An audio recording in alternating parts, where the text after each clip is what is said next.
ఆత్మ ఫలము అనేది క్యారెక్టర్, మన గుణశీలత, క్రీస్తు ప్రభు యొక్క జీవితం లాంటి జీవితం. ఆత్మ వరాలు అనేవి సామర్థ్యం. ఆత్మ వరాలు అనేవి సామర్థ్యం అయితే ఆత్మ వరము అనేది సుగుణం. ఈ సామర్థ్యాలని ఈ సుగుణంతోటే సర్వీస్లో, సేవలో వాడాలి. Karizma and character.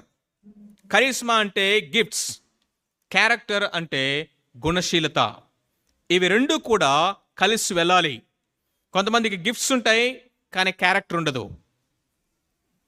జీవితం సరిగా ఉండదు, సాక్ష్యం ఉండదు. కొంతమందికి క్యారెక్టర్ ఉంటుంది కానీ ఎబిలిటీస్ మీద దృష్టి పెట్టరు. ఇవి రెండు అవసరమే. First character and next Karizma. But Karizma is important because సామర్థ్యాలు